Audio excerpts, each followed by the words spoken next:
What's good though, bro? How was your day? Man, it's good. Chilling, simple day. Usual. Get up, go to class about 11 today. Right after class, grab something to eat. Went and lifted. Then chill, talk with coach. That don't sound like a bad day, man. I wish I was to be a college student again, man. That was, them was the days to be a college student, man. What does Dez do outside of basketball? Like, what is one of the things that you do outside of basketball? Video games. I'm not gonna lie.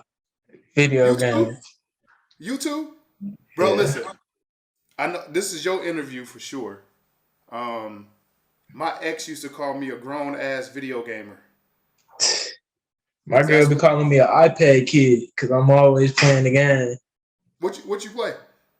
I be on Call of Duty, like really anything. I be on Call of Duty, 2K, GTA, like What all system? that. What A system? PS5. We locked. I gotta give you my gamer tag, bro. Say less. Yeah, I gotta give you my gamer tag, man. We locked. Any series or anything? I know we briefly spoke about it, but what are you current series? Whatever's out there right now, watching on television. If it's not series, what are you tuned into on television right now? Uh, of course the playoffs. Everybody watching that, but series wise, I've been watching Good Girls on Netflix. It sounds corny, but it's actually good. Okay, yeah, because I was thinking that when you said it, but I'm gonna have to look into it. Yeah, it sounds corny, but it's actually good. Make It's sure you it like takes this you by video surprise on and what it's about. subscribe. Okay, okay. Um, and then after that, uh, it's weird, but I actually started watching anime. Like I just tried something new, so I started watching anime. I just got into it. It's not bad. Okay, I was just gonna get there. How you like it? So, is it a specific one that you watching right now? Right now, I'm watching Demon Slayer, and it's actually solid. So what makes it good for you? Is it the storyline that makes it good, or is it the action, or is it a combination of both? It's a combination of both, and honestly, I really think it's like the storyline because once you really get into it, like every single episode, like what I'm watching, every single episode, it leaves you on a cliffhanger. So then, Okay, like you gotta go into the next episode to find out what happened in the past one. So it just gets you going, and once you really keep going, like you can't stop. interesting, interesting. I never really got into anime, but you piqued my interest a little bit, bro. I Maybe was I the need. same way. Like when people would talk about it, because like so on our team we got the twins, Lamar and Shamar, and they talk Okay, about it like all the time. That's all they talk about is anime. yeah, And I'd be looking at them like when we be in like practice, they be talking about. I'd be looking. I'm like, yeah. I'm like, bro, like the fuck is you talking about, bro? Like right, right, right, nobody right, watching right, no anime. But right. then Now you nah, now you own it. Yeah, now yeah, you own it. now I'm That's on it. So funny. now I'm That's looking funny. stupid. Yeah, no, you ain't looking stupid. Hey man, sometimes you just gotta get outside your comfort zone. You know what I'm Nah, saying? yeah. Like you can just venture off and try new stuff. Like, funny thing though, I tried for the first time. I went to because I'm not like I don't think I would skydive. I don't think I would do none of that stuff. But I went to Rosemont and I did the iFly thing. Mm-hmm. It was actually pretty straight. And then like even a couple winters ago, I did I went tubing at the Rock. Mm-hmm. And it was cool. It was fun. So sometimes you just got to get out of your comfort zone, man, and try new things because you never know what you'll like. You know what I'm saying? Yeah. Yeah, for sure. Let me go ahead and intro this, man, so we can get this popping because we got a lot of shit to get into, bro. So let me go ahead and get this popping real quick, bro.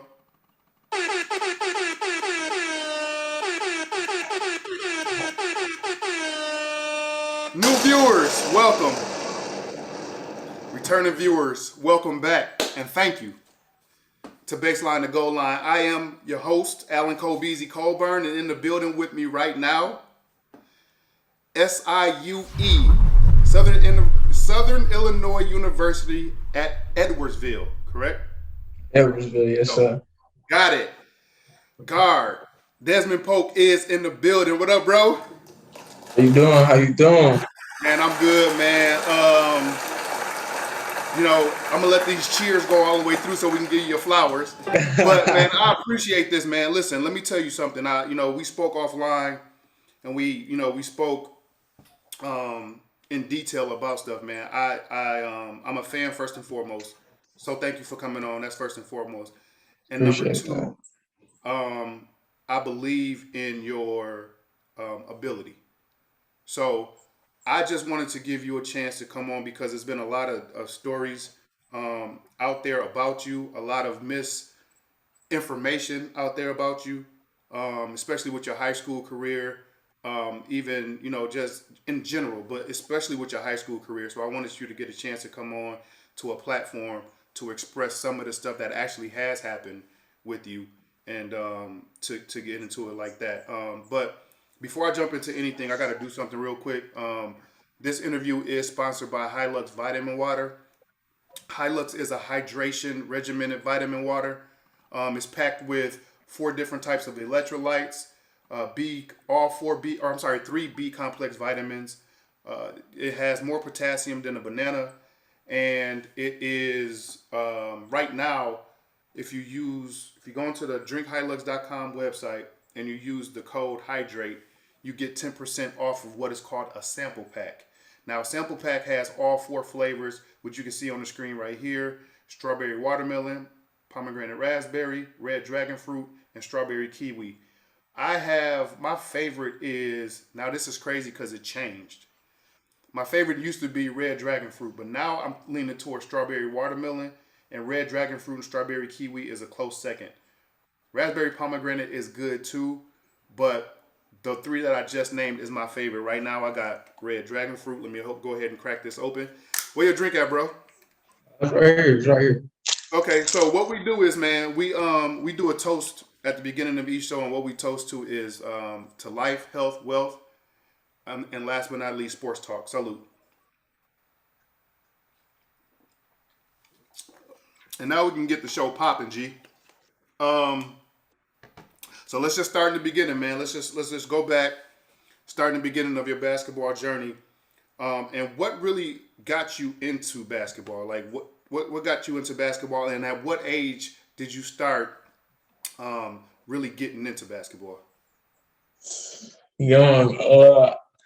So my dad and my grandpa, before he passed, they had me in a PAL league.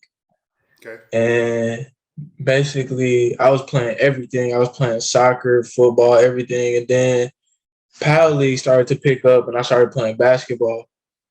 And I was all right at it. I was running around traveling and all that. Like I was probably about 2, 3 years old playing against older kids, like 4 or 5 year olds, not knowing what I'm doing. I'm playing. And I started off playing in that. So then I kind of started to get interested in it. And then by about second grade, third grade, that's when it really picked up. And I started playing AAU. Okay. So So before, so real quick before your second, let me not even say before that. During your second grade and third grade year, when you really started getting into it, were you also into other sports still at that same time? yeah, I was still playing football. Okay, so at what point, or yeah, so at what point did you say, okay, enough with the football, let me focus on basketball? Or was it a situation where it was like, did you prefer one sport at that point in time over the other? Uh, yeah. I mean, I was playing football for fun, but basketball was serious. Like Oh, if it okay, came if it came to a weekend where I had a football game and a basketball game, I was skipping football and going to the basketball game.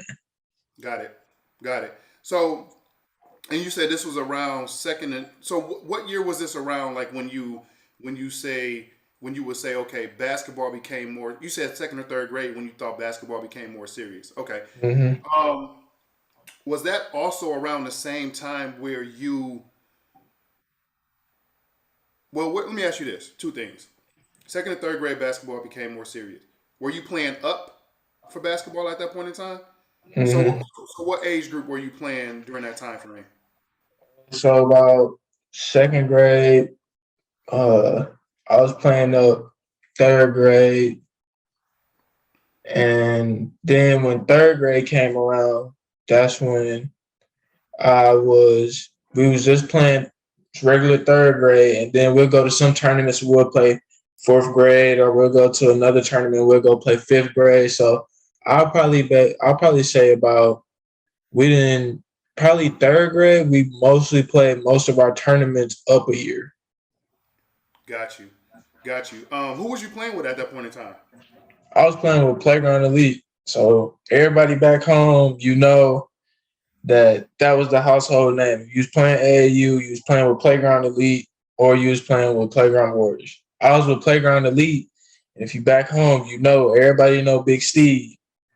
And that was my coach. I was playing under Big Steve, and yeah. Okay. Okay. So, at what time frame?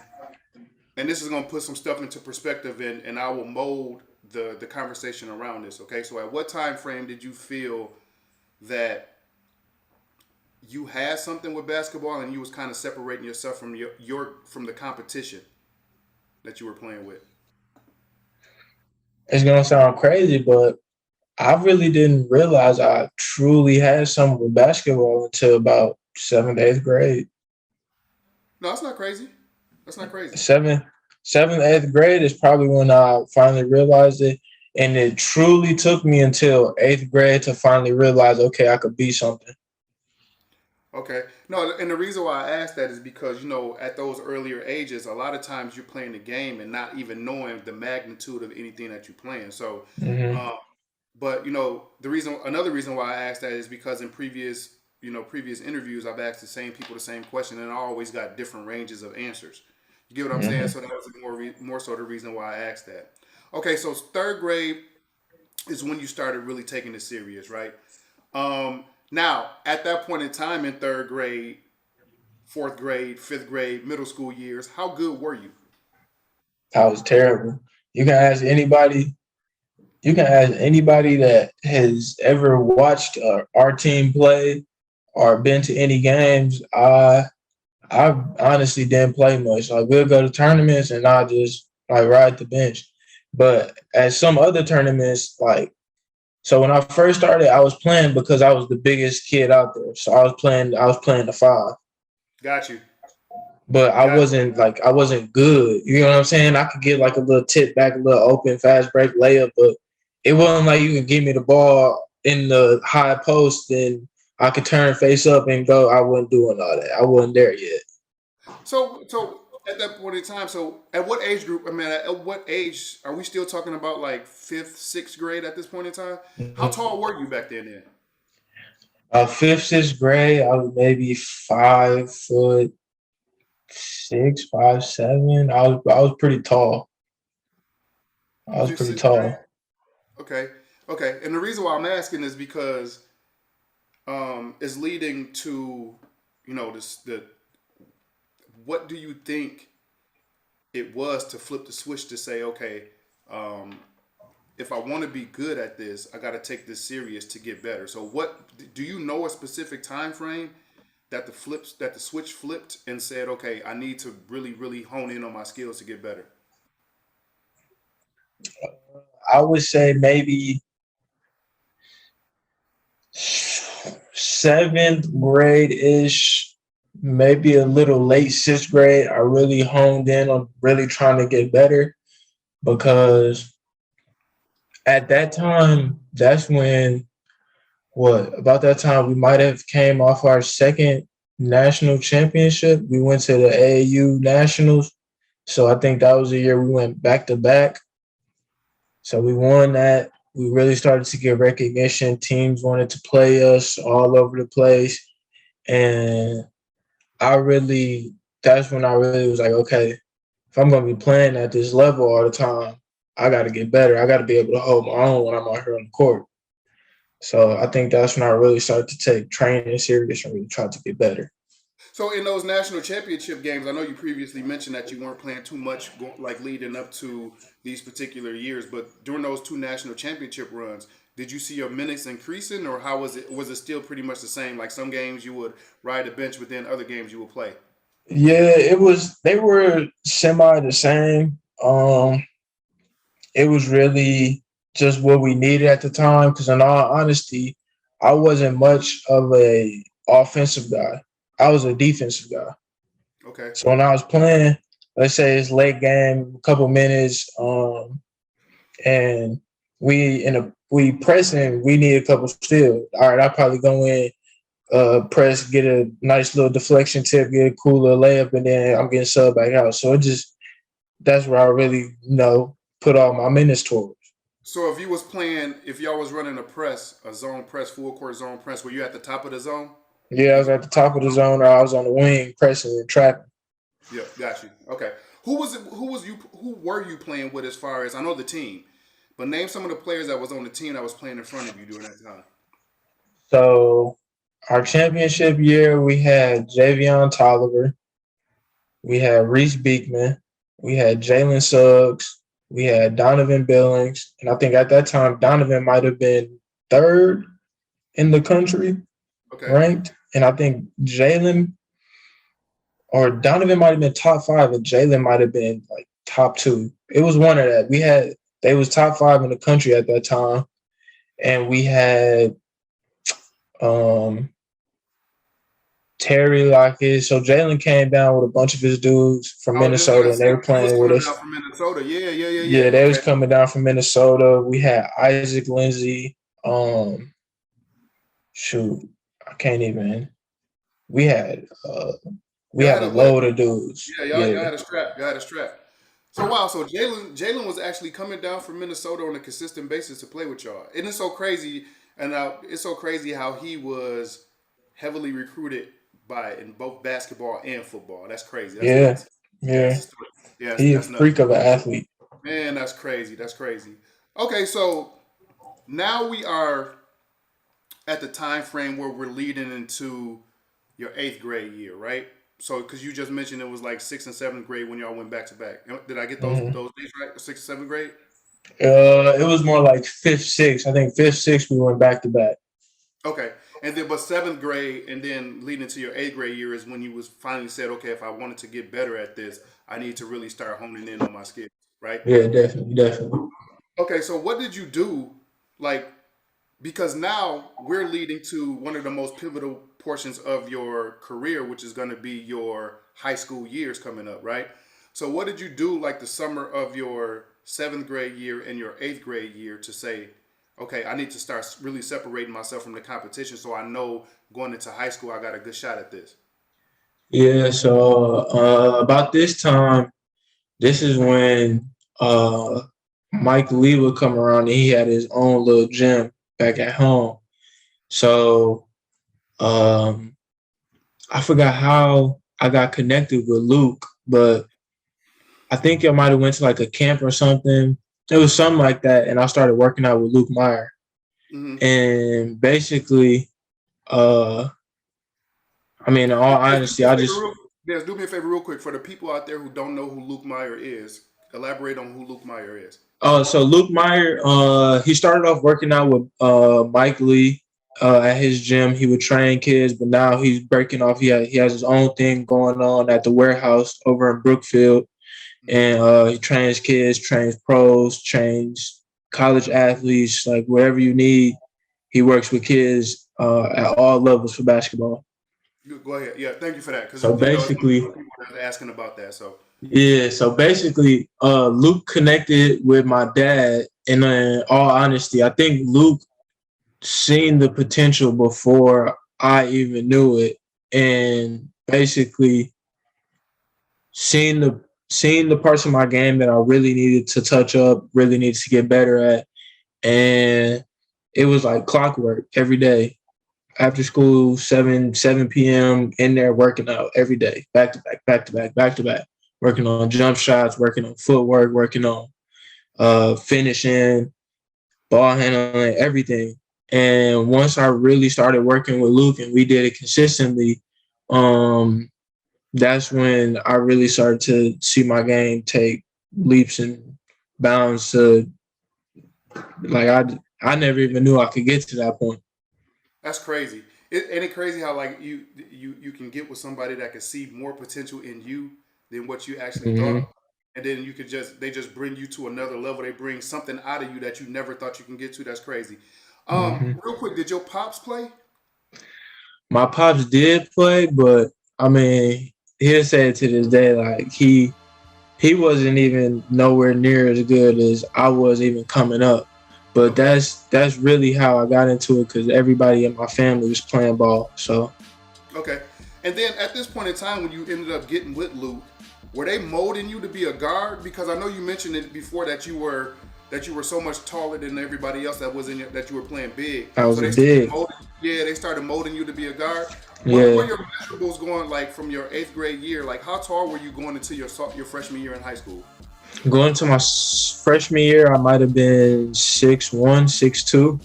Okay, so you hit a growth spurt then. Yeah, I hit a huge growth spurt. About eighth grade going into freshman year, I hit a huge growth spurt.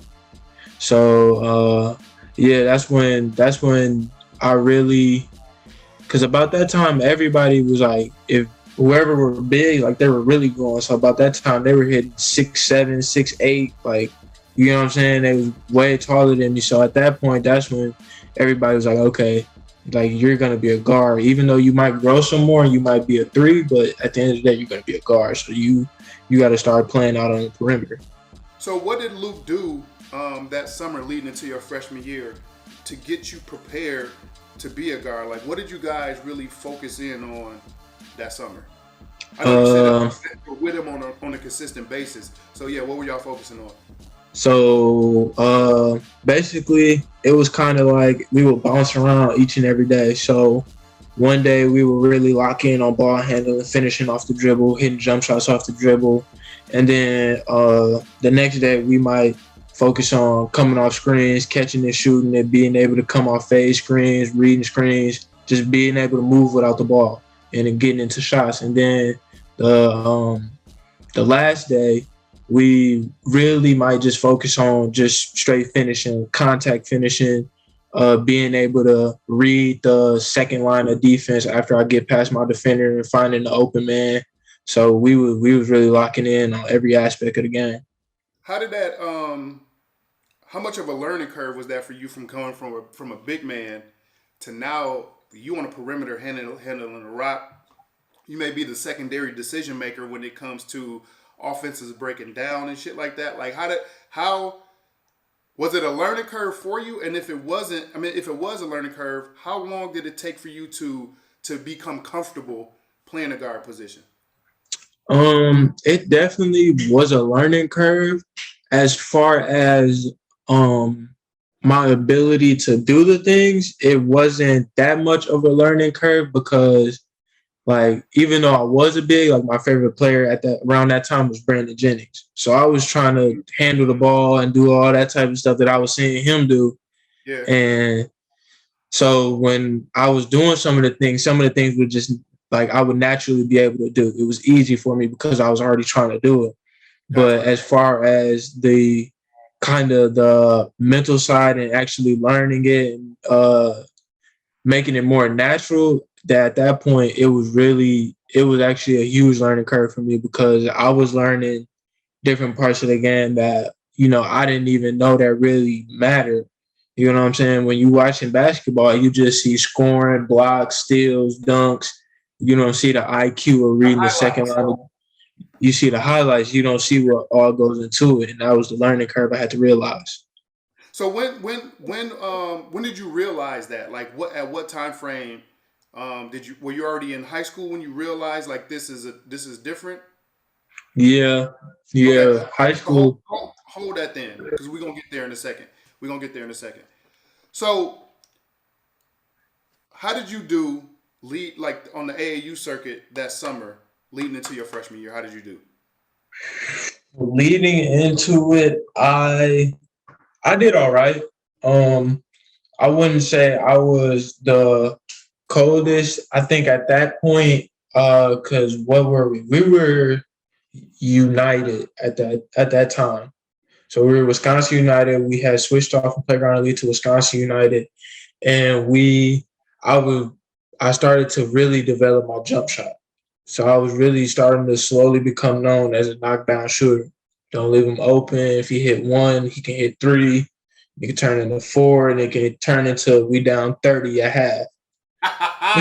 Yeah, so yeah.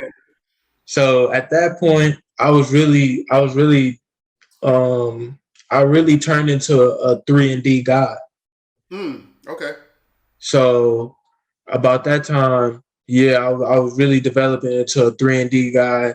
So that year I was doing pretty good, and that's when people started to kind of notice, like, okay, like like he's starting to be something. Like we got to keep an eye off him. He's Yeah. starting to be You got something. the potential. Yeah. Were you still putting the ball on the ground too? And did you have athleticism also at that point in time, or what? Okay. I was putting the ball down slightly because at that time we also still had Reese and we also still had JV. So Mhm. I was just letting those two handle it. I was the 3-and-D guy, and then I was uber athletic, so I was getting dunks and blocks and all that. Was So that was the athleticism always there, even from like your early childhood? yeah, Not it saying was that you was getting, always there. not saying that you was getting dunks and shit like that early childhood, but was the Mhm. athleticism still there? Yeah, the athleticism was always there throughout my entire childhood. Okay. So you played pretty well your eighth grade year. Did you have different high schools coming at you, asking you where you wanted to play your freshman year? Let's get to it. Let's get to it. So straight to it. Yeah, Martin Luther, they wanted me to go there, but we really looked at it at that time. They Well, had real quick before you go, Des, and this is my fault because I should have asked you this prior to this.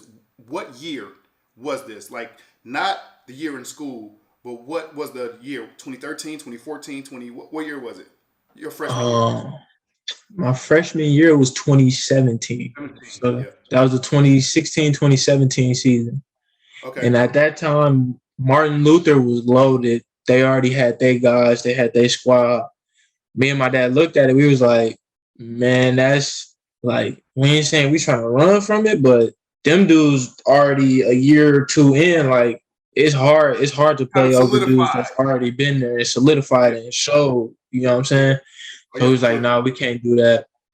So then um after that, I guess my dad came to me and said that Riverside wanted me to get in there. And at that point, it was just, I think, because who was still there? I think Los might have been there. Um, Los and all those guys was there, so we was just like, nah. So then after that, my dad ended up moving out of Milwaukee, and we were trying to find a home.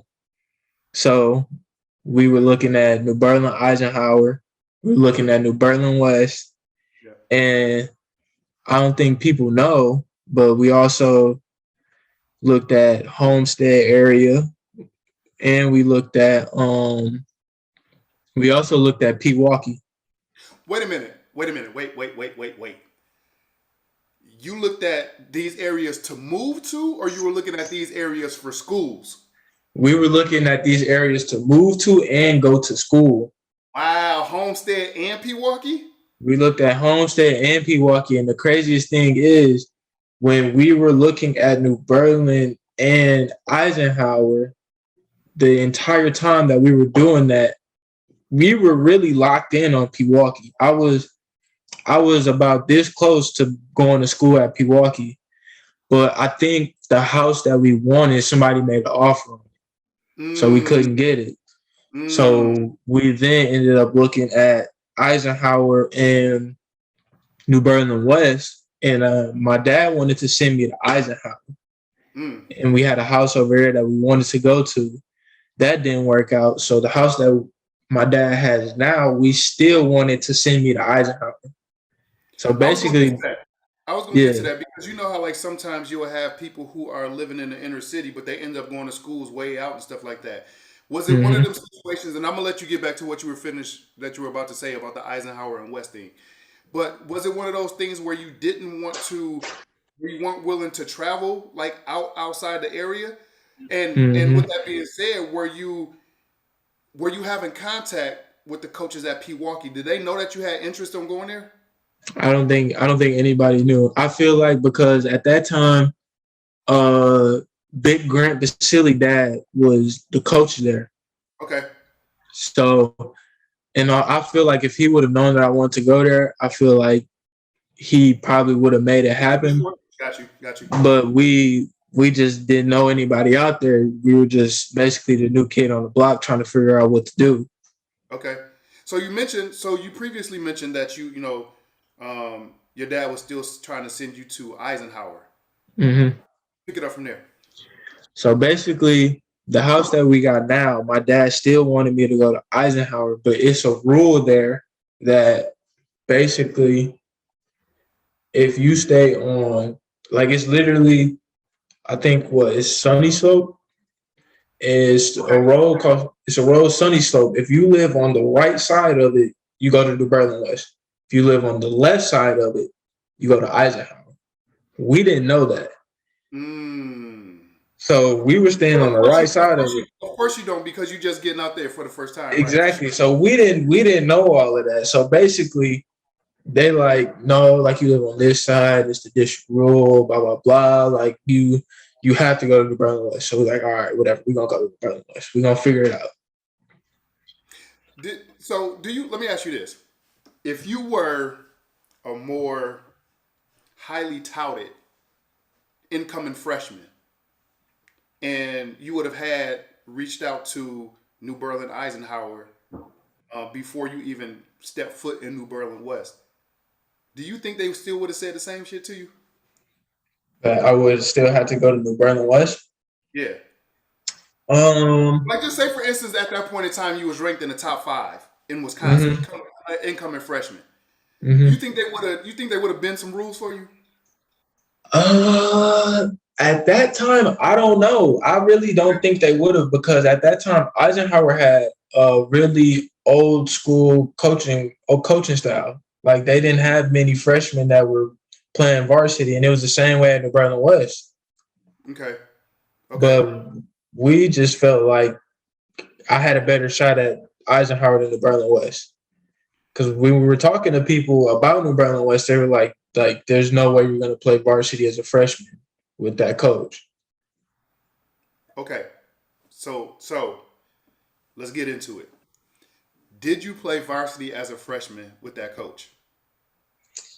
The coach at that time. So what really happened was the coach that wasn't going to play me as a freshman on varsity. I think he retired, Wow. so he was gone. Okay. Then they got another coach, and he wanted me there badly. Mm-hmm.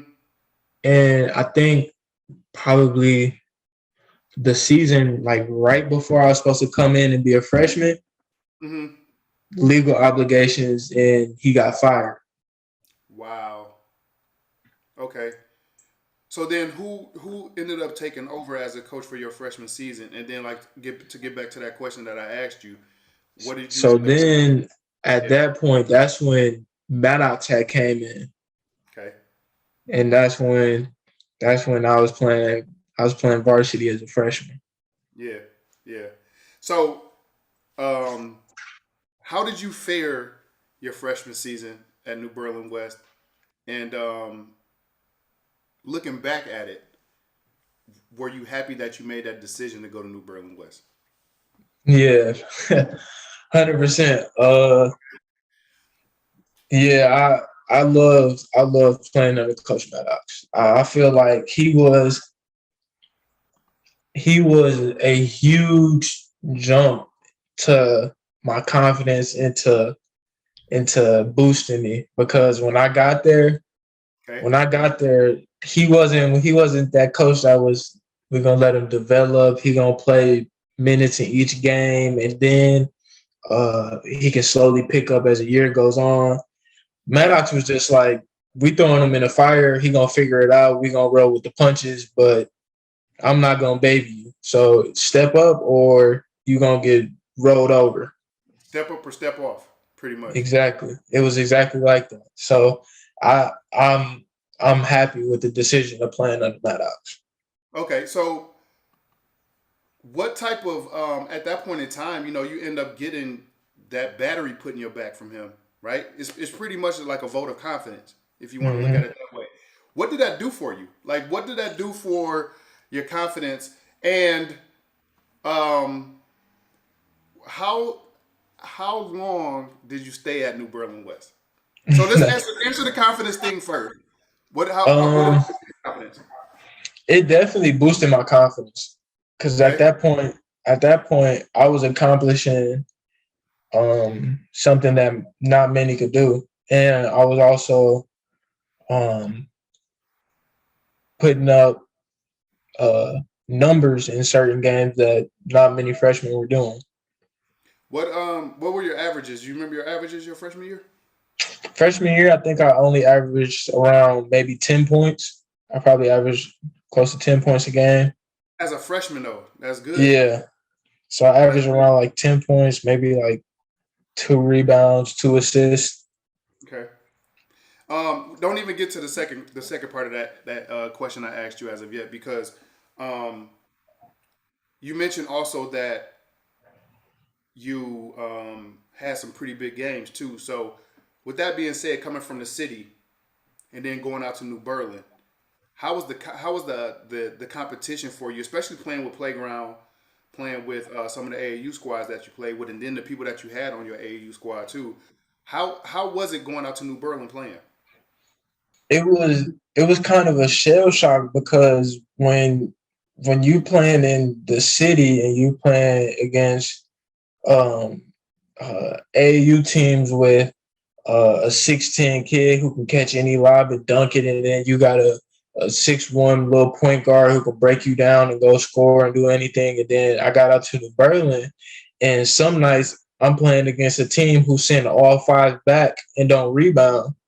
Now it's like, well, damn, I'm used to getting the ball and pushing that motherfucker and going to score. And now I gotta be able to play in the half court set. I'm not used to that. I'm used to Right, just going. right. So So, it was a shell so shock. shell shock that, but what? How about the competition? The competition, it wasn't as it was good, but it wasn't as good as what I was playing. Right. Okay, so that summer, AAU. You're on the AAU circuit that summer. Who are you playing with your freshman season AAU? Freshman season, I was playing with Playground Elite. I Okay. was playing up 16s. So I was supposed to be playing 15U, and I went and played 16U for Playground Elite. How did that go for you? Um, it actually went it actually went pretty decent. I definitely had a little bit of shell shock because at that point, that's when like everybody knows when you hit 15 and 16 you AAU basketball, like that's when it's serious. Right. Cause that's when you playing for money, you playing for Rankings. tuition. Yeah, exactly. Yep. Rankings, So tuition, all of that for sure. For it sure. gets serious, and that's when I had to really realize, all right, like you playing real ball, like this grown man ball. So you gonna have to figure it out. So it went well, but it definitely was something that was new to me. Um. So now your sophomore season. You go back to New Berlin West your sophomore season, right? Hmm. Um, and I know you mentioned before that learning these guard skills and everything like that, it was a learning curve for you to learn these guard skills. Your sophomore season, did those guard skills start taking shape for you? 100%. Let me show you something real quick. 100%. Yeah, we're gonna talk through this too, but let me just show you something real quick. Um, and we'll talk through this. So your sophomore season, um, and these are just some of the highlights from your sophomore season here. Um, but as we're watching this, I think this is around a time frame where you started getting more recognition in the city and stuff, right? In the state too, right? Hmm. Okay. So, oh yeah, we're gonna get to that too. That's phenoms. This is just sophomore highlights in general. So we'll Yeah. definitely get to that too. But so was the game slowing down for you, or what was it that that gave you like?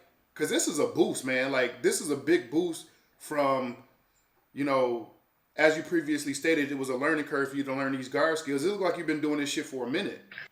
You know what I'm Yeah. saying? So what was it that set that trigger off to say, okay, yeah, I'm locked in now. I know what the hell I need to do to get this done.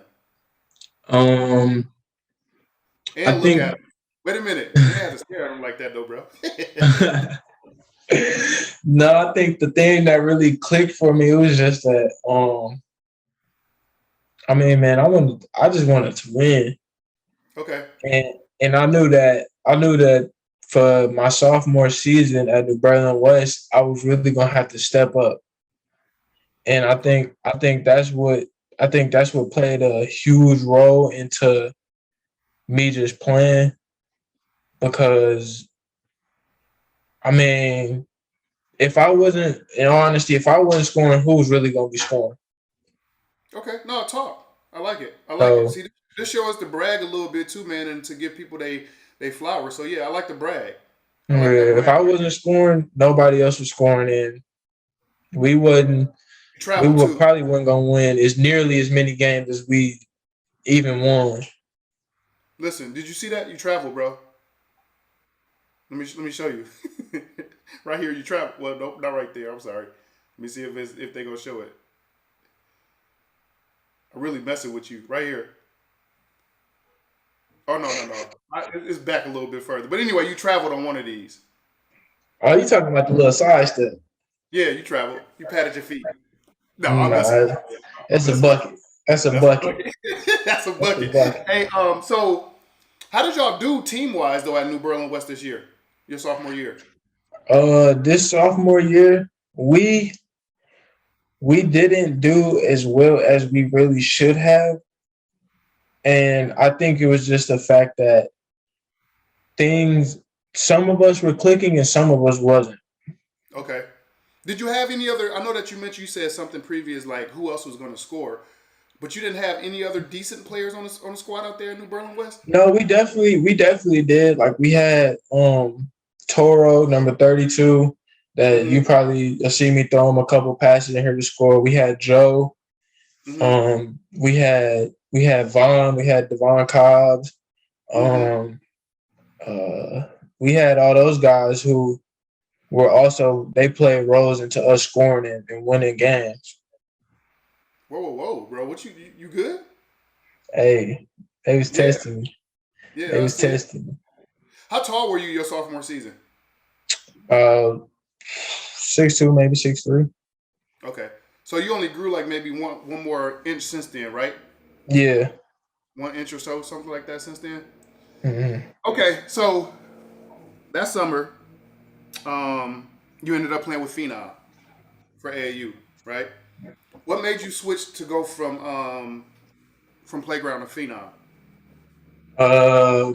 At that point, basically, there were a lot of rumors that um, the Nike contract was going to be pulled from Playground, Okay, and at that point, um, that's when Tony called me and was like, "Yo, I'm assembling the greatest Wisconsin basketball team to ever be put together."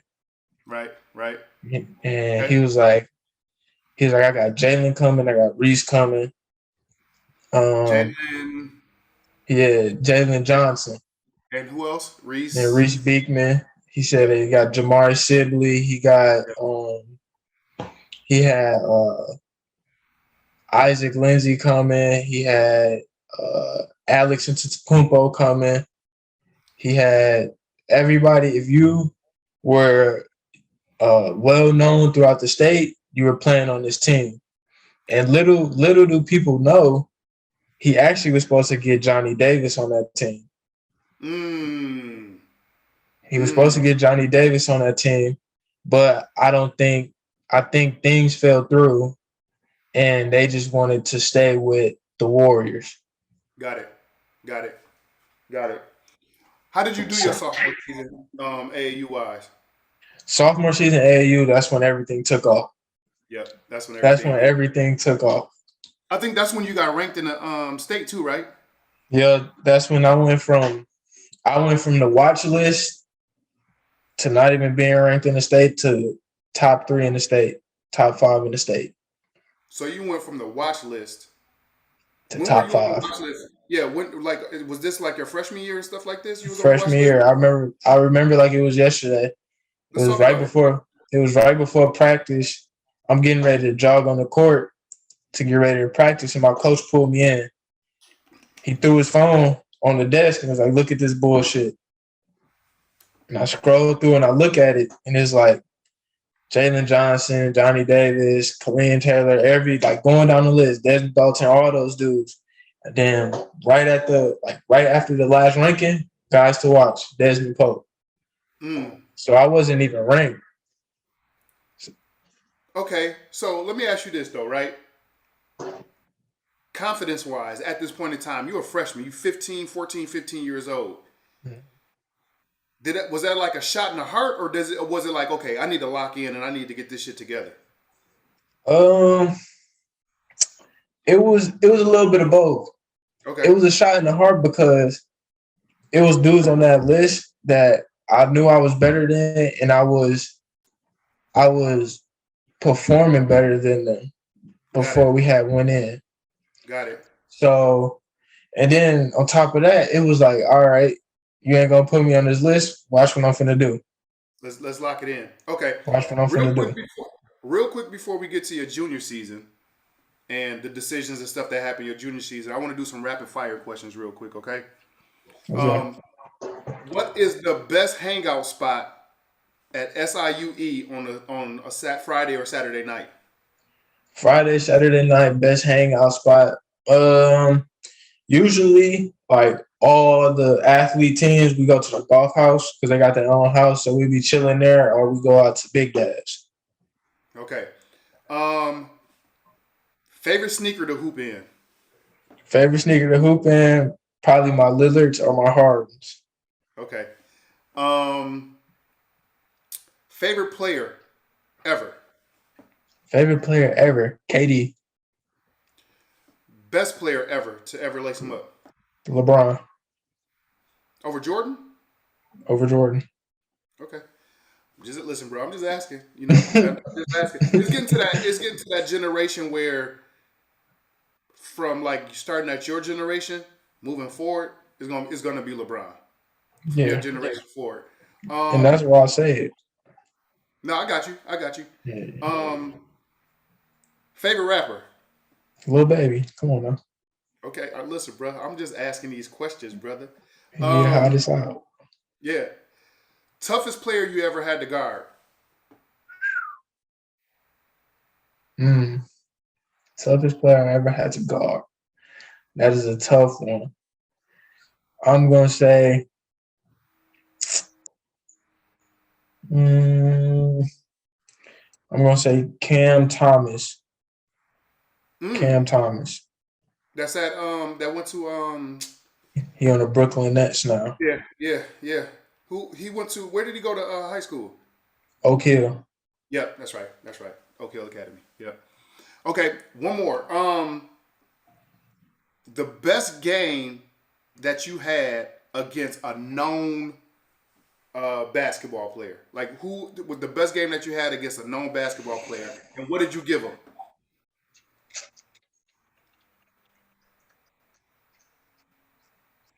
Because I know it was in AAU.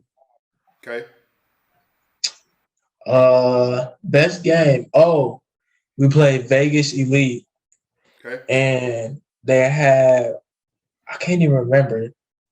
They had like a top 10, maybe top 15 big. They had another top 25 wing, and I think their guard was like top 50. So they had some dudes, and I can't remember that name. I don't know why, but I had 30 that game.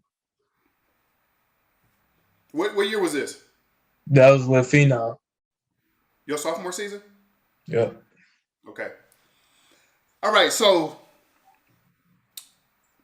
junior season going into high school, bro. All right. Did you return to New Berlin West? No, I did not. What happened and where did you go? All right. Let's all the viewers you watching this is where you get the popcorn because it's a good one. But Let's go. Let's basically, go. what happened was at New Berlin West, Maddox was changing the culture at New Berlin West. This is the And coach that we speaking of. this is the coach. Got He it. was changing the culture at the school.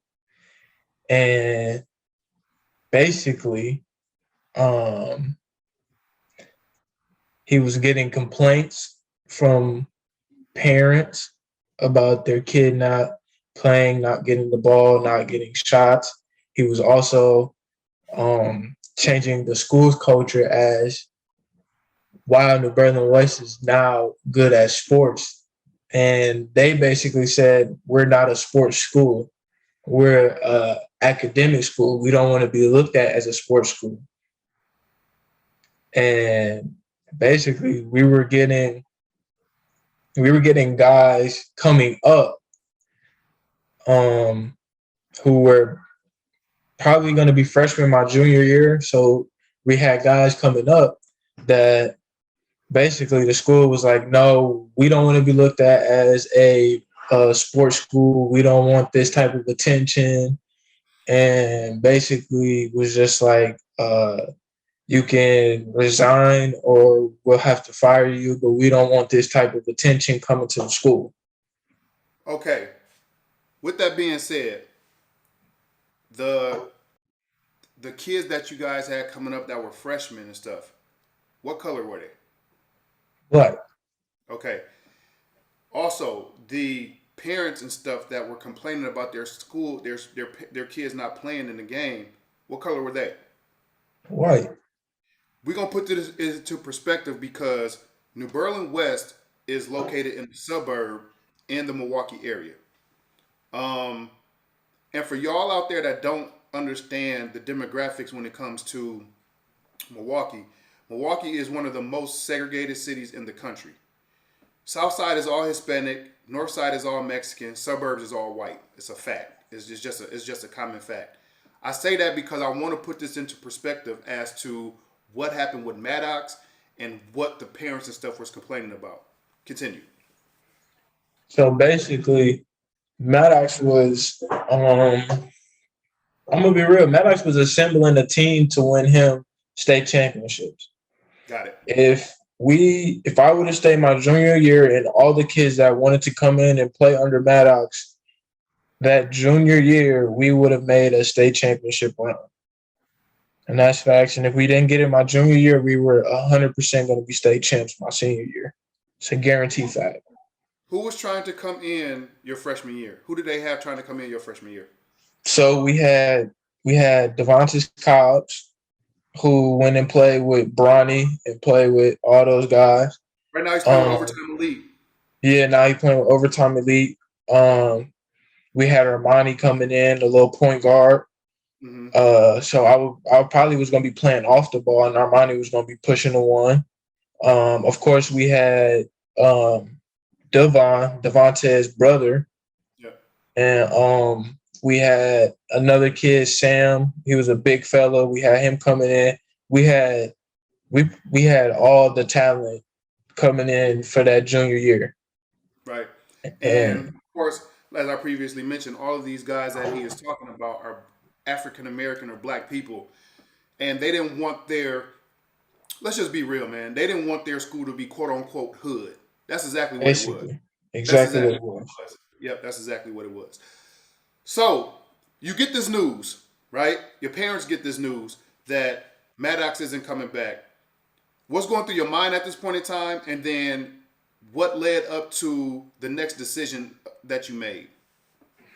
So basically, when I got that news, that's when you really started to see a real shift in the school. Because when Maddox was there, he was in the building with me. So if something happened... He was in the building when you got the news?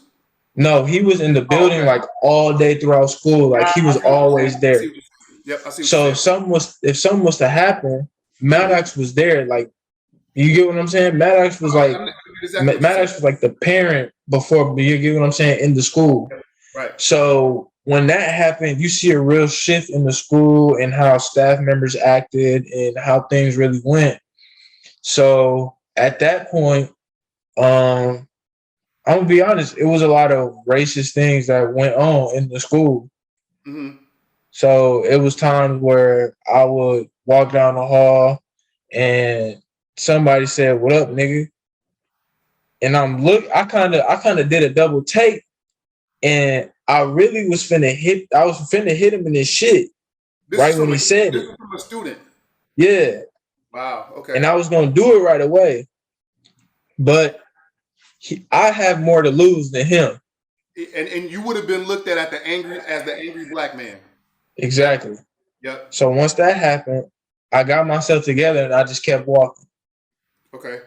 So then later on that year, Devon, he gets into it with another kid, and the other kid was calling him all type of slurs. He brought a Confederate flag to school, followed Mm. him home, was trying to fight him, uh, all these things. Okay. And instead of them expelling that kid just got a suspension. Wow. So nothing went on with that.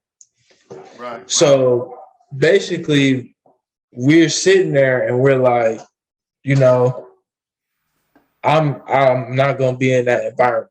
That's not an environment for me.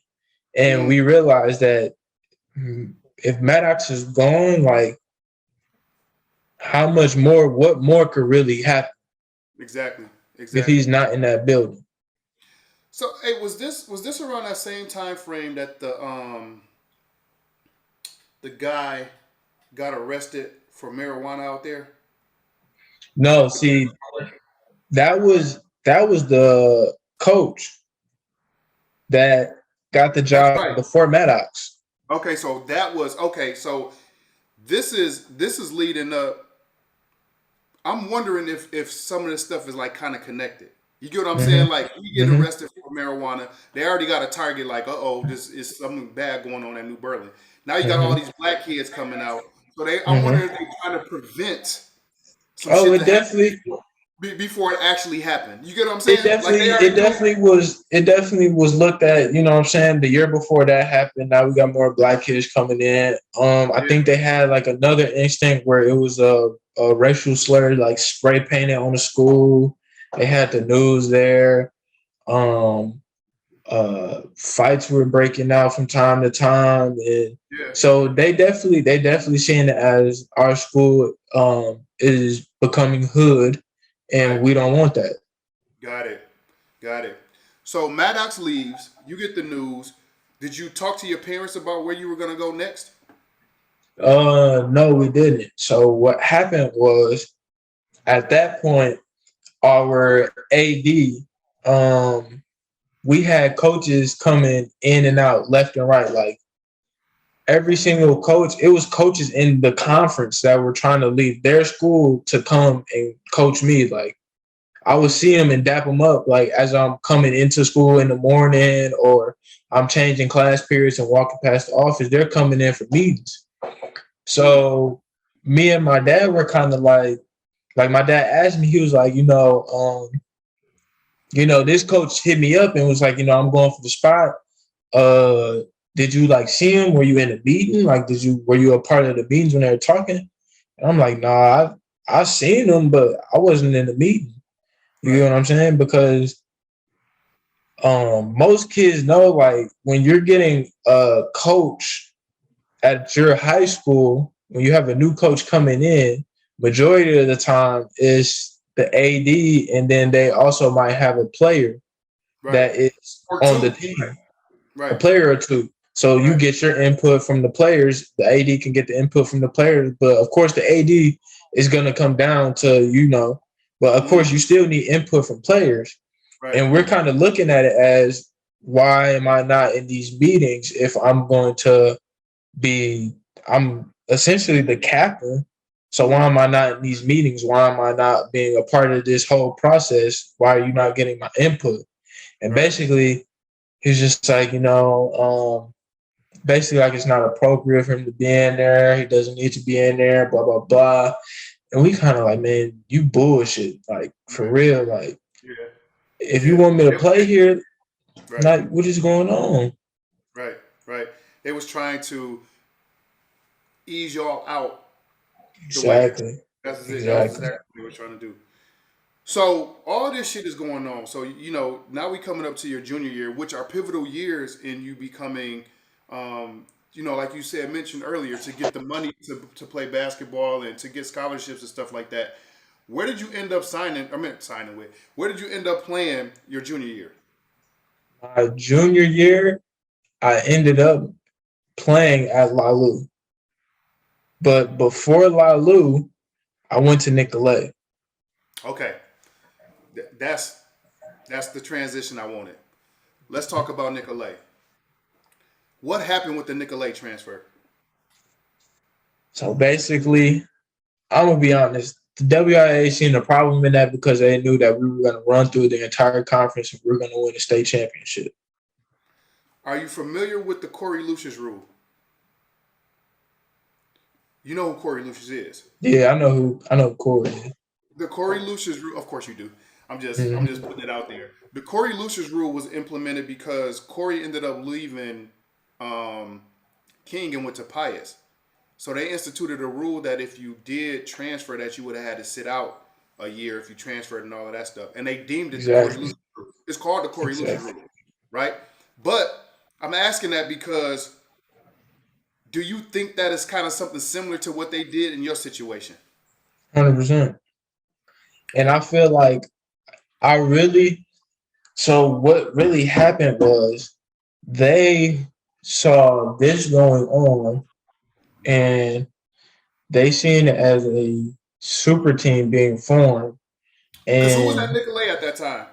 at that time they had um Jalen Johnson, Kobe Johnson, and Jamari Sibley.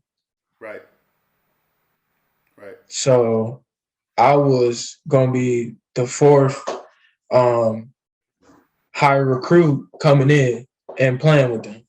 Right, right, So at that time, they looked at it as um, we're going to we're going to put this rule on him, and we're going to make an example out of what you think that you can get around this, and that's not going to work. What was the rule that they put on you? So basically, obviously they put the Corey Lucius rule on me that I would have to sit out that entire year. Um, they actually sent private investigators to see that because we had residents out in Nicolay in the district. We had Mm-hmm. residents there, but they sent private investigators to my dad's house in New Berlin to make sure to see that if we were living there. But in in reality, my dad doesn't have to live with my stepmom. Right, So just because we have an apartment in Nicolay, that don't mean that he can't go see his wife right. at his house. Exactly, exactly. So basically they pulled that trick that all you guys are in New Berlin and blah blah blah.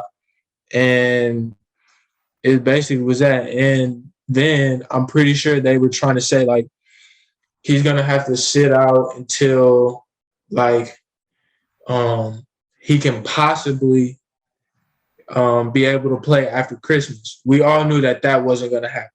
That was some We all bullshit. knew that they were going to let it go to Christmas, thinking that it was going to be swept under the rug and forgotten about, and he's just not going to play. Yeah, that was bullshit. Right, right. So that's what they were trying to pull. So yeah, because that would have been a whip. That y'all would have been good. Y'all would have been good with Al and Khalif there too. Oh yeah, y'all would have been good, bro. That would have been it would have been like a super team, honestly. Mhm. But why would you deny somebody their education? You know what I'm saying? Exactly. But anyway, so you ended up at Lalu. What is Lalu for the people out there that doesn't know what Lalu is? So for the people out there that don't know about Lalu, It's called La Lumiere. It is basically a college preparatory school, like a boarding school that you go, you stay on campus, you wear a uniform, um, you eat on campus, and it's a high school college like town. So it's extremely small in the middle of nowhere. It's just the school Where's it located? in LaPorte, Indiana. Right. Right. Okay. So real quick, do you want to stay with Lalu right now, or do you want to fall back real quick and talk about what happened with Phenom? We could talk. We could talk about what happened with. No, we can go to Lalu because It's once we super get hot. through the Lalu, it's the secret. Yeah. Okay. So Lalu, who else is there? If anybody, like, if you can name any other kids or players that are there that people would know, who else is there with you, and how did you play at Lalu? So at this time, we have Isaiah Stewart, who is now the center on the Detroit Pistons. We Right. got Wendell Green, the point guard at Auburn. We got Keon Brooks, who played at Kentucky, is now in the draft. We got Paxton Wojcik, who is now playing at Brown. We got and then we got Gerald Drumgle, who just transferred from Pitt to U Albany. Okay. So how did you fare? Now this is different. This is a different. I would say this is even a better competition than what you was playing on the AAU circuit, right? Mm-hmm. Okay. So how did you play? Play solid. Definitely was a little bit of a struggle because I'm playing against um, the top dudes in the country. Mm-hmm. So they weren't top five. I mean, some of them were top five, but like they were number one at their position in their class. Yeah. And were you playing? Were y'all playing like the likes of Oak Hills and Modern Day and all of that stuff too? Yeah, we were playing Oak Hill, Modern Day, DeMatha, IMG. Who else? We Montverde, Yeah. uh, My vert is out of Florida, right? Sunrise. Yep, we Yeah. were playing Sunrise. We played every prep school that you could think of. How did y'all do? We went 32-1 How did y'all do in the tournament type of deal? in the big tournament. Yeah. We ended up losing in the championship game to IMG. Yeah. Yep. I remember that game too. I think they air that on, what is it, like ESPNU, I believe, something like that. Yeah, it was an Yep. ESPN game. Yep. ESPNU. I remember that game. So at this point in time, right, since you are at this big preparatory school and you're playing with all of these good dudes, are you starting to get recognized more? And who is recruiting you at this time? Definitely started to get recognized more at this time.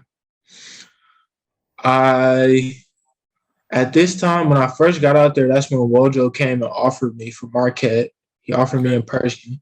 So it was Marquette, Iowa, Iowa State, DePaul, Creighton, Georgia Tech, Dayton, um,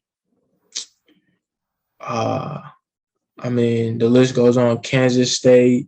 I think Yeah, the list goes on, but keep interest. talking, bro. Keep Yeah, talking. interest from Purdue. Yep. Who else? Interest from Indiana. I mean, every Big Ten school. I probably had the entire Big Ten either offered or interest. Interested. Yep. I was starting to pick up Big East schools, Mm-hmm. and yeah, and then I started picking up Big 12 schools. So probably those three conferences I really had, and then of course Georgia Tech. Yeah, and it makes sense because of course, Indiana, where you were, that's Big East. I mean, that's Big Ten country. But then it Mm-hmm. kind of crosses over to the Big 12 because Iowa is not that far away. Iowa State, Mm-hmm. Mm-hmm. Big 12, which is not that far away. So it makes sense. It makes sense. Mm-hmm. So that summer, did you end up coming back home that summer? Yeah, that summer I came back home. And you ended up playing with? Did you play with Phenom? Yeah, I ended up playing with Phenom when I came back. Okay, so let's talk about the Phenom situation. You ended up playing with Phenom when you came back that summer. Um, how many games did you play with Phenom, or how many tournaments did you play with Phenom?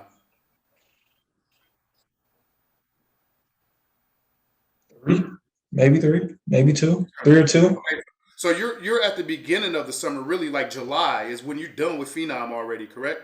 Maybe July, Mm-hmm. something like that. Maybe Yeah, August at the somewhere latest. around there. Maybe Yeah. late July, going into a little bit of August. Okay. What happened with Phenom? So basically, the basically the coach wanted me to leave school and try to make it to practice every single weekend. Leave Mind La you, Lu. leave La Lu, take Yep. the train Hmm. down, practice that weekend, and leave and go back. Go At ahead. this point, I'm still in season. Like Hmm. I'm not even done with. We Because haven't even left for Geico. real quick, let me just we just put some stuff into perspective, and then we'll get back to Phenom. Because at prep school, y'all play into the summer, Yeah, right? we play until I think that tournament goes until May. So if I was at Lalu right now, we would have probably been prepping for Geico. Exactly. Go ahead. So at this time, I'm prepping for Geico, and the coach and my dad are going back and forth. Basically, he wants me there at practices, and I haven't been going to him. And basically, my dad was like, "Well, he's in season, and like unless you giving up the money, I can't keep spending $100 or $80 or whatever to get him back and forth every weekend. Hmm. Like I still also like that's my son and that's my family, but I still have other family I got to take care of. I can't be spending money like that all the time. Right. So basically, my punishment was, well, I'm gonna give, I'm gonna play guys over you that have been here consistently, have been working, have been in my practices, have been here the entire time. Hmm. When that was a slap in the face because when we played at um was it Summer Jam? I think that was Summer Jam when we first came back, or that might have been the first tournament. I flew straight from Geico. Mm. I hadn't even gone back to school. I packed a big ass duffel bag Hmm. and they flew me from New York straight back home to go play in the tournament. Mm. Mm. So like I know I wasn't there and I couldn't practice, but like them, I just came off a And 4 day long tournament. why didn't you say this? Like, if this was a problem, why didn't you mention this to me? If this was a problem, if you knew it was a problem for me not to be making all these practices, why are you even entertaining me coming to play with your squad? Exactly. And that was kind of the thing because I I feel like I was I I was left out of a lot of the conversation. Whereas if you would have told me, "Yo, I need you at these practices," or you know what I'm saying, or I'm gonna give it to the guys that are actually here or actually doing these things, then I understand that. But when you are um, basically on my ass and and um, and basically having me sit the bench and ride the bench and not playing, Without an then explanation. without an explanation, and I'm kind of sitting here with like, well, what the fuck? Like, Mhm. am I playing bad? Am I not hitting shots? Then Was he communicating with you? Was he telling you what you wasn't or wasn't doing, or what? it was basically like, we just have guys rolling right now, and I know the things that have happened at La Lu, because at La Lu it was some games that I wasn't playing much, Right. and that kind of fucked with me mentally because I just came off a summer where I was starting and playing and doing all of this. So it was basically like, we know what's going on at Lalu, and we know that you're a little broken, and I just want to rebuild you, and I just want to see the, you know what I'm saying? I just want to see the things and rebuild you.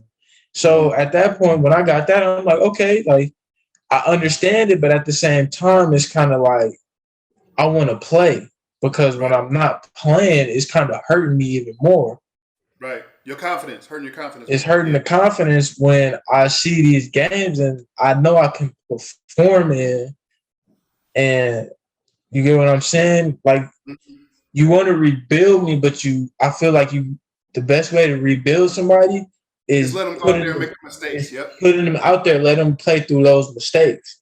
Yep. Definitely. But For sure. instead, when I was playing, I was looking over my shoulder. When I Right. miss a shot, I'm looking at the bench and I'm seeing the guy get up and run to the table to sub me out. Mm-hmm. If You can't I play like that. if I go for a gamble steal that I usually get, but this time I miss it, and then a play is created, nobody else on the court that's playing with me cares, but I see a guy getting off the bench coming in to sub me out. So now I'm Yep. playing on my toes. So now when I get a wide open three, I'm fucking airballing it and shit Yeah. when I Yeah. can hit it. And Because you're everybody, walking on eggshells. exactly, and everybody in the crowd and on the team kind of looking at me like, yo, like this not the Dez that we seen last summer. Like, what's going on? Well, I'm walking on fucking eggshells trying to make every single shot when nobody in the world can make every single shot. Right. Exactly. Exactly. So It's not reasonable. it's But not. and you at a disadvantage because first of all he's not talking to you about really what's going on, and then number two, every single thing that you're doing, you looking over your shoulder. Looking over my shoulder 24/7. So you end up leaving Phenom. Where did you end up going I ended up going to Main Streets. in Chicago? Mhm. How did that work for you? It was good. It was more of, I feel like at that point, Main Streets was a good team, but they had their dudes. Got it. Because at that time they had DJ Stewart. Yep.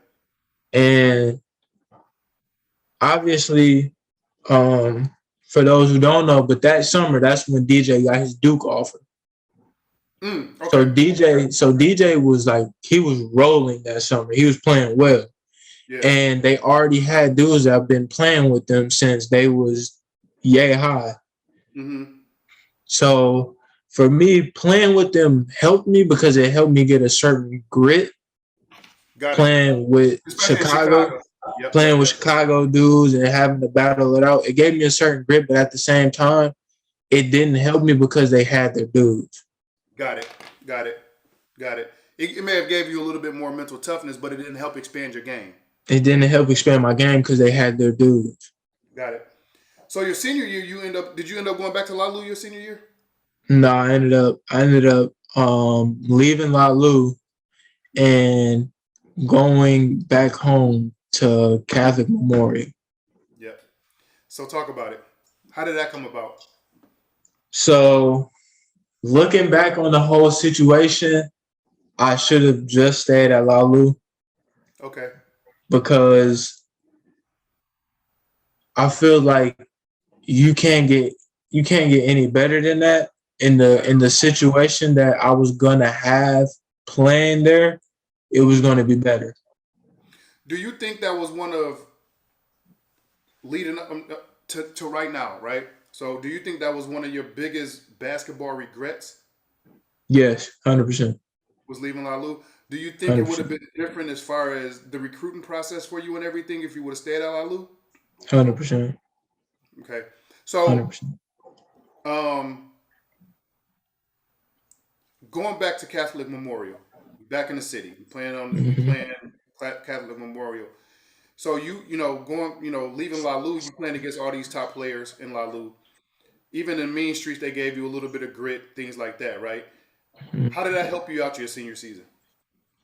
Um, well, my senior season, I didn't even play at Catholic Memorial. I ended up going to Link Year Prep Yeah, in Branson, Missouri. yeah, yeah. So the reasoning that Listen, I'm trying to toss these lives out there for you to put the pieces together. Because I knew about the Catholic Memorial thing. I knew you didn't play there. mm-hmm, Matter of fact, I take that back. I thought you played a game there. For some reason, I don't know no, why I thought you played a game. So you ended can't up going even to play. Lincoln Prep. Mm-hmm. So I didn't play a game at Catholic Memorial, and it was the same rule that they tried to put on me when I tried to go to Nicolay. Corey Lewis's rule. Well, now you have to sit out an entire year, and you can't play. And they tried to do the whole Christmas thing, and the earliest you can get out and play is after Christmas break and all that. So they were saying that technically he didn't sit out a full year playing because he was still playing basketball, but he plays at La Lu. Well, we looking and we saying the same thing. Well, how the hell can you control How long their me season going to is? school in Indiana? Like this is two different states. Like I'm not in the state of I Wisconsin. got you. I got you. I got you. Yep. I They got were you. saying that he didn't sit out a full year. Well, I didn't even play basketball in the whole state of Wisconsin. I played basketball in Indiana.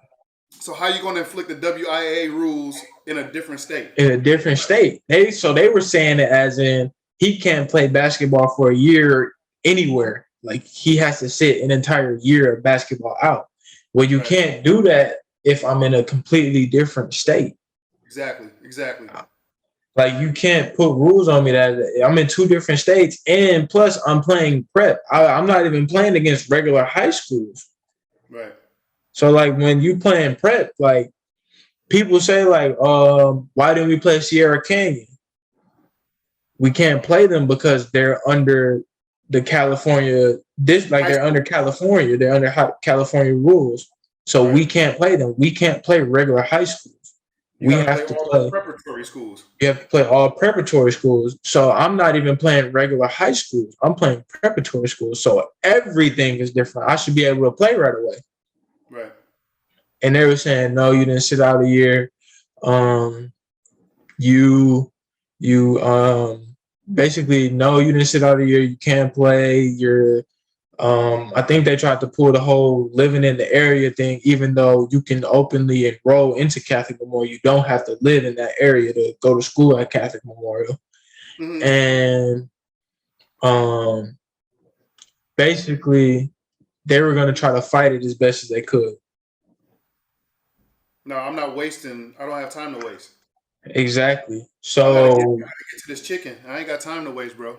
exactly. And so we basically Coach McLaughlin, my guy, he was doing everything in his will to still have coaches come in and see me in open gyms, open runs. Like he still was trying to get the recruitment rolling and flowing while I'm not able to play or participate in like a regular practice, or if we go in scrimmage against another school, I can't participate in that. He was still trying to get recruitment in and keep my recruitment going. Mm-hmm. So basically, we were waiting it out. We had lawyers and all this. And basically, they were just saying, there's no telling how long this could really go. What time frame is this? Like month wise? Where is this at time frame wise? So month wise time. When they told you that we don't know how long this can go on. This is probably. So we might be in November-ish. So it's about to get going. It's about to get going. No, like the season was already going. I was sitting on the bench. Like they had home games, and I'm there at the game with the team, sitting on the bench. You couldn't practice or anything, right? I couldn't practice. I couldn't do anything. I could just sit on the bench and watch them play. Right. Wow. So you end up going to Lincoln Prep because the transfer rules all that shit don't matter when you go into prep school. You can transfer as many times as you want to when it goes to prep school. Right. Mm-hmm. So when did you end up getting to Lincoln Prep? I got to Lincoln Prep after Christmas break.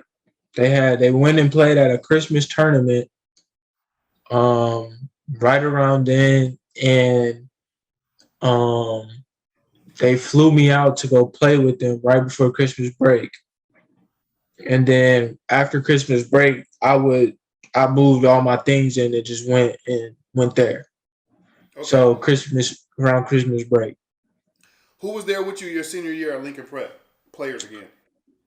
Um we had AJ McGinnis, who's now at Lipscomb. We had Jared Hansley, who's at Cincinnati.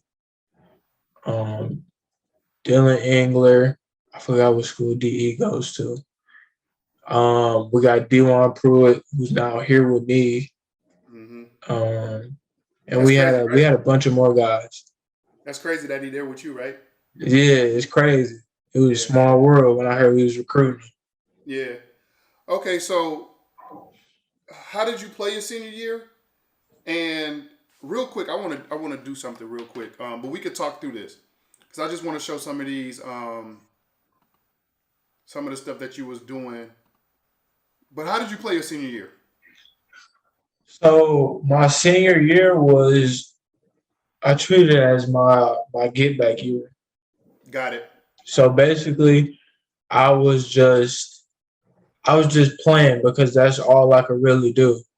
Mm-hmm. But I was I was playing, having fun with it, but at the same time, I was frustrated because it was kind of getting to that crunch time of where I'm going for school. Got it. And after the whole phenom and everything and that bad summer, Mm-hmm. my recruitment took a huge plummet. Okay.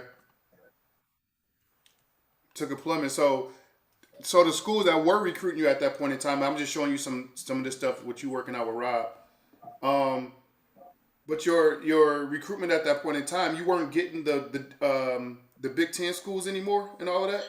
Nope, everybody fell off me, but once they seen how I was playing, after playing with Phenom in those live periods. Really. hmm So at this point in time, then who were you getting recruited by? I mean, we So ultimately know that you ended up going to SIUE, but who else were you getting recruited by at this point in time? so at this point, I'm getting recruited by uh like Valpo. Mm-hmm. I think Southern Indiana picked up kind of late, but it was just like interest. Um, and then on top of that, that's when SIUE came in, Youngstown State came in, and it was So, really those so schools. so pretty much no more high majors. It was all pretty much at this time just mid majors. Yep, at this point, yeah, it was no more high majors. Okay. Um, Now that we've seen this, and this dude that's got this ball in his hand, Rob Yanders, was a dog when he played. It was different when he played, and yeah, it was different. How was it working out with him? It is it's not for the weak minded because like when you see like a workout like this entire thing was raw. Hmm. So everything that I'm doing here is back to back to back to back. Yeah, ain't no And rest. yeah, it's no rest, it's very little rest, and you like you're gonna go until you do the reps that he's telling you to give him. So if you gotta hit 5 jump shots and you keep missing and you probably shot 30 of them, you're gonna keep going. Like you might take a break and shoot a free throw because you haven't seen it go in. But after you Hmm. shoot that free throw and you make it, you're going right back to that same drill. Yeah, yeah. So basically, like when I was working out with him, like he tell me like straight up, like you can either make this long and we can go an hour and a half, or you can make this a quick 45 and get in and get out and handle your business. But Right. at the end of the day, I'm gonna get my time's worth because you're not gonna waste my time. Got it. And this is his gym, right? Yeah, this is his whole Facility. complex. Yeah. He's in Is he? Where is he at right now? He's in He in Springfield, Missouri. Yeah, yeah, yeah, yeah, man. Yeah, this complex is crazy. he had a I'm not sure how much you followed his career, but he had a hell of a career too. He had a Yeah, hell of a career. he would pull up some highlights sometimes and just watch it. Yeah, man, he had a hell of a career, dude. His basketball IQ was through the roof. He could do everything on the court, man. He was a hell of a player. Nah, yeah, right. And he still got it. I Like believe it. whenever I go back and we I go believe it. hoop, like he still got it. I believe it, bro. I believe it. Um, so you end up going. So what was the deciding factor, and what was the decision to make you go to SIUE? Like who was it? Like who were the final three schools that you was choosing between? So basically it was so basically when I was staying with Rob, because I Oh, connected with Rob. So let's you actually stayed out there with yeah, him. so let's backpedal. So Okay, good. Rob was having his annual movement camp, his movement hoops camp, right? And what Rob likes to do, which I love, is he tries to connect back home. So Mm-hmm. you know, Rob and Jose Winston, who was the head coach at Brown Deer, Yep. they best friends, like Of family, course. grew up together. Yeah. Played So together at basically, Vincent. They was back to back champions and all of that. Yeah, for yeah. sure. So he basically was just calling around like, yo, like I want some Milwaukee guys to come up, like, you know what I'm saying? I want, can you connect me with somebody? And basically, that's when we got the news that he wanted me to come down. So we're like, oh yeah, like, you know what I'm saying? Let's go. Right. So I go I go to the camp and I have a great performance, like great performance. He had me and Anton on the same team, who was a guard at Mizzou. Me and him on the same team, and we was just running through the entire camp. Okay. So basically, at that point, um, we were talking, and I think he connected with my dad and heard about everything that was going on, Mm-hmm. and basically just opened up his home and was just like, he can come stay with me. He can work out all the time. And he actually connected me with Link Year because he knows the coach there too, because he goes out and trains those guys too. For sure. Yeah, So he definitely. was like, I can get him out at Link Year. After that, he could stay with me. He could train all summer. And we gonna get him back to what he was doing. Okay. So basically, Rob's opened up his house to me and just treated me like I was family. And that's how everything really got He a good started. dude, He man. connected me with Linky. Real good dude, man. He a No, real good. he real. Like he as real as they come. No, he a real He as good real man. as they come. He ain't gonna tell you nothing that you want to hear. He gonna tell you what you need to hear. He gonna And tell you the real. nah, Like for sure. he ain't gonna sugarcoat nothing with you. If you Nothing, bro. bullshit, Yeah. he gonna walk up to you and be like, bro, you bullshit. Like Hey, bro. The funny thing is that like, um, I know him too from afar. Like I played against him in high school and stuff like that, but I know him from afar. But every single person that I come in contact with says the exact same thing. I think we may have had conversation like maybe twice or two or three times. Like we had like conversation and just talking about basketball and stuff like that. But you could just you know when you can get in contact with somebody and you can just tell genuine shit. man, you hear like Yeah, right that's when him. he answered the phone and he talked to you, he hear it. Yeah, He nah, for check sure. on you, see how you doing, how family doing. He real down to earth dude, man. So are you I are love him you like his blood. that's dope. That's dope. Are you planning on going out there? Are you coming back home for the summer? I'm probably gonna be bouncing back and forth, dude, daring, going home. Okay. Are you going back to Rob this summer too? Yeah, I'm definitely gonna try to get back and work out with him. Dope. So as we previously stated before we went back, ultimately you ended up choosing SIUE, right? But what were the final couple schools that you were choosing between? So, basically, before I really got locked in with SIUE, it was Youngstown State and Valpo. But Okay. when Valpo came along, I was all in for it. Right. I was really trying to go to Valpo. Yep. So when everything fell through, I think they ended up just getting somebody else and things didn't work out. Sure. That's when SIUE really picked up, and Coach Brownie and the staff were calling me every day. They were showing love. They really wanted me. And, like we said, like Rob is a real down to earth, real dude. He gonna tell you the truth. So once I was talking back and forth with Rob, and he was like, Des, I think this is the best fit. This is gonna be right for you, and I feel like this is gonna really help you grow. Mm-hmm. So once I really heard that, I just knew, This a this go. got to be it, because he not gonna tell me nothing that's gonna hurt me. Exactly. Exactly. So you get to SIUE campus, and um, matter of fact, I'm gonna show this too while we talking about this though too.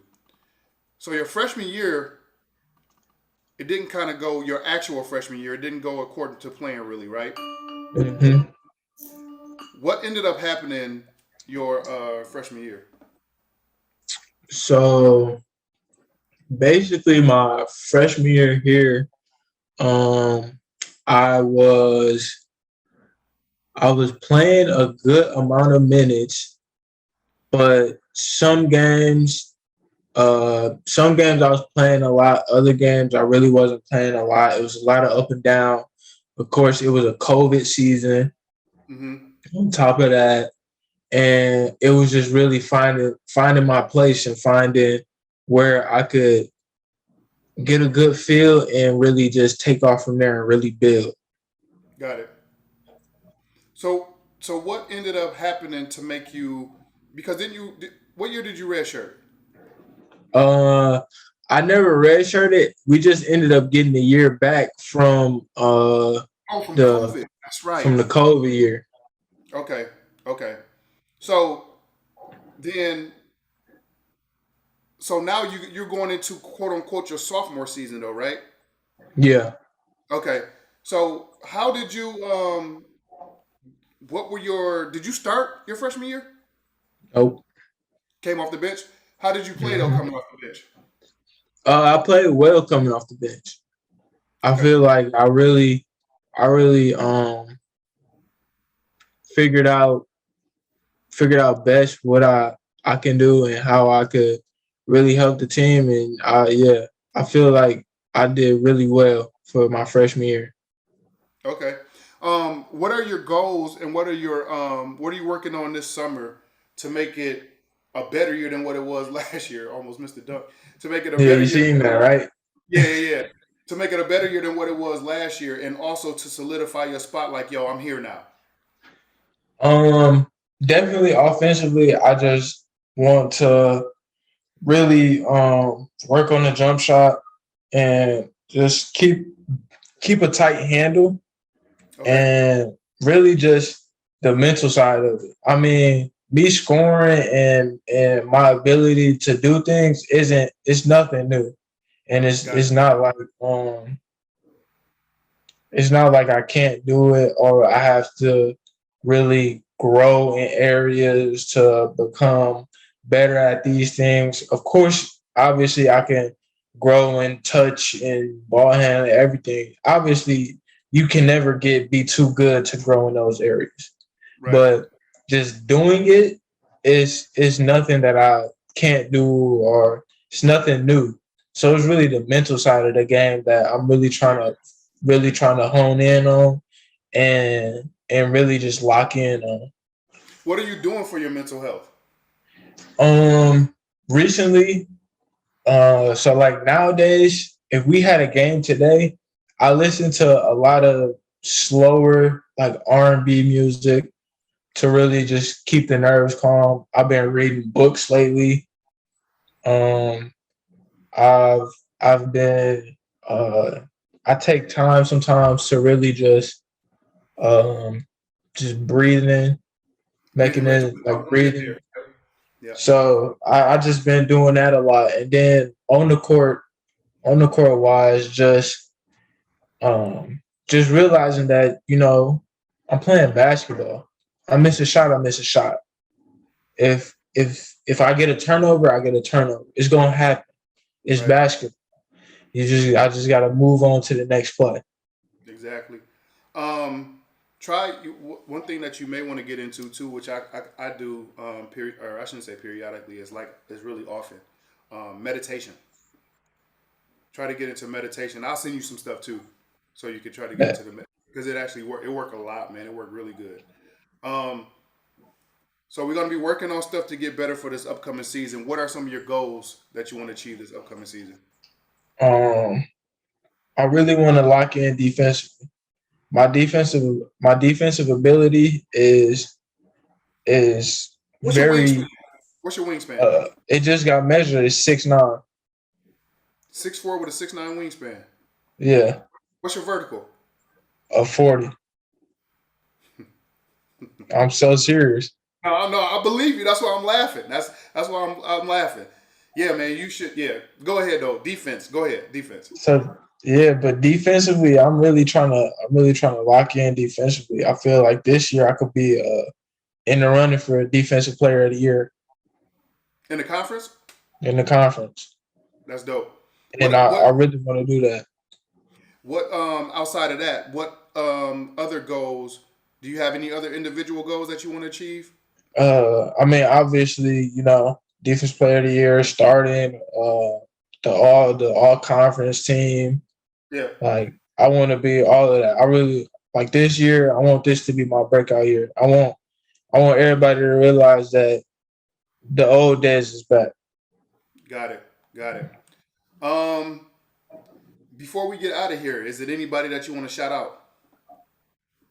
Man, I want to shout out Rob, of course, for getting me here and helping me. Luke for always working with me, staying by my side.